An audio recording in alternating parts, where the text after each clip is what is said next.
ఇక్కడ పౌలు భక్తుడు ఈ లెటర్ రాస్తున్నప్పుడు ఎక్కడున్నాడు తెలుసా అండి? రోమా చెరసాల్లో ఉన్నాడు. అక్కడ ఉండి ఆ చెరసాల్లో 2 పత్రికలు ఇక్కడ రాశాడు. సో టోటల్గా చెరసాల్లో ఉండే 4 పత్రికలు పౌలు భక్తుడు రాశాడు. ఈ పరిశుద్ధ గ్రంథంలో, జీవ గ్రంథంలో ఆ పేర్లు పరిశుద్ధ గ్రంథంలో రాయబడ్డాయి, ఆ లెటర్స్ ఇందులో రాయబడ్డాయి.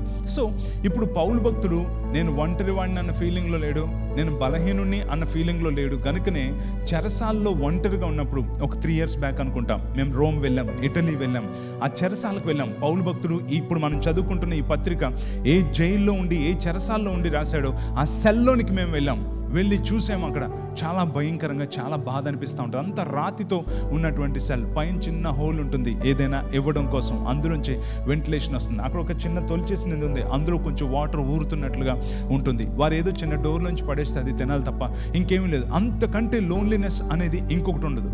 అక్కడ ఉండి అక్కడ తన సమయాన్ని ఎంత చక్కగా సద్వినియోగం చేసుకున్నాడంటే లెటర్స్ రాయడం మొదలుపెట్టాడు. అంత మాత్రమే కాదు, అక్కడుండి ఏమని మాట్లాడుతున్నాడో తెలుసా? ఒకసారి చూడండి, ఆ చెరసాల్లో ఉండి ఏమని లెటర్ రాశాడు తిమోతికి రాసిన 2వ పత్రిక 4వ అధ్యాయం 12వ వచనం. నీవు వచ్చినప్పుడు నేను త్రోయలో కర్పునద్ద ఉంచి వచ్చిన అంగీని, పుస్తకములను, ముఖ్యముగా చర్మపు కాగితములను తీసుకొని రమ్ము అని అంటున్నాడు. So he took advantage of his situation. తన పరిస్థితుల్ని తనకి అనుకూలంగా మలుచుకోవడం అనేది మనం చూస్తున్నాం.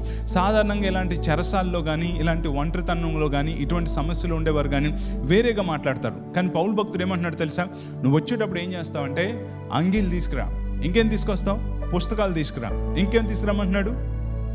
కొన్ని చర్మపు కాగితాలని తప్పనిసరిగా ముఖ్యంగా తీసుకునిరా అని అంటున్నాడు. సాధారణంగా చాలామంది ఇటువంటి పరిస్థితుల్లో ఉండేటప్పుడు ఒంటరితనం ఫీల్ అవుతున్నట్టుగా ఉన్నట్టు, నాకెవరు లేరు అన్నటువంటి ఫీలింగ్లో ఉండేవారు, ఇలాంటి చెరలాంటి బంధకాల్లో ఉండేవారు ఎలా మాట్లాడతారంటే వాళ్ళకి మొట్టమొదట వస్తువుల మీద ఆసక్తి పోతుంది అనమాట. అమ్మాయి గొలుసు తెచ్చాను, ఎక్కడ పెట్టమంటావు అనిసాను, పెట్టలే, అక్కడెక్కడ పెట్టు అని అంటారు. ఎందుకు గొలుసు ఎక్కడ పెట్టావు? బీరువులో పెట్టావా? జాగ్రత్త పెట్టావా అనే వాళ్ళకి ఇప్పుడు నీరసం ఎక్కువైపోద్ది అనమాట కదా. అమ్మాయి చీర ఎక్కడో దగ్గర పెట్టరా, అబ్బా చెప్పలేకపోతున్నాం అని చెప్పి అన్నాడు. ఇంతకుముందు ఏంటి, ఇది ఎక్కడ పెట్టావు, అది ఎక్కడ పెట్టావు, ఎంత జాగ్రత్తగా అన్నీ చేసుకుంటూ ఉంటారు. కానీ ఇలాంటి పరిస్థితులు వచ్చేటప్పుడు కొంతమంది ఏం చేస్తారంటే కృంగిపోతారు. కానీ పౌలు భక్తుడు ఏమంటున్నాడు తెలుసా? తన వస్తువుల గురించి అంటున్నాడు. అంగీలు తీసుకురా. ఎక్కడున్నాడు? జైల్లో ఉన్నాడు, తీవ్రమైన కఠినమైన శిక్ష అనుభవిస్తున్నాడు. అంగీలు తీసుకురా. ఇంకేమంటున్నాడు? పుస్తకాలు తీసుకురా. ఏం చేస్తాడు? చదివేస్తా. ఈ సమయంలో సమయాన్ని వినియోగించుకుంటా. పుస్తకాలు, అంగీలు ఒకళ్ళు దొరకపోయినా పర్వాలేదు, కానీ చర్మపు కాగితాలను తీసుకురా అంటున్నాడు. ఎందుకోసం? రాసేస్తా, దేవుని కోసం అనేకమైన ఆత్మ ప్రేరితమైన పుస్తకాలు రాస్తా, లేఖలు రాస్తా, తీసుకురా అని అన్నాడు. సమయాన్ని వినియోగించుకుంటా ఉన్నాడు. సో మనం కూడా అలాగే సమయాన్ని సద్వినియోగపరచుకోవాలి. నీకు ఖాళీ వచ్చిందా, ఆ సమయంలో ఏదో ఒకటి నువ్వు చేయాలి తప్ప దాన్ని నువ్వు ఎప్పుడు కూడా దుర్వినియోగం చేయకూడదు. దేవుడిచ్చిన సమయాన్ని వినియోగించుకొని మనం ముందుకి సాగిపోవాలని దేవుడు కోరుకుంటున్నాడు. ప్రార్థన చేసుకుందాం. ప్రేమగల మా పరలోకపు తండ్రి, నీకు స్తోత్రాలయ్యా.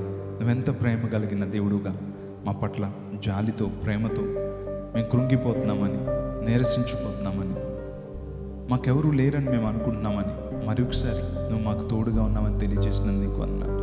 మాతో నీ సన్నిధి ఉందని, నువ్వు మమ్మల్ని బలపరుస్తున్నావని నువ్వు మాకు తెలియజేసినందుకు నీకు వందనాలు. మరొకసారి మా సమయాన్ని వినియోగించుకుంటూ ప్రతి క్షణం కూడా తండ్రి ముందుకు సాగిపోయి విశ్వాసంతో నిన్ను పట్టుకొని నీ బలంతో నింపబడి గొప్ప వాటిని చేపట్టే కృప దయచేయమని యేసు నామములో అడిగి వేడుకొనుచున్నాము తండ్రి. Amen, amen.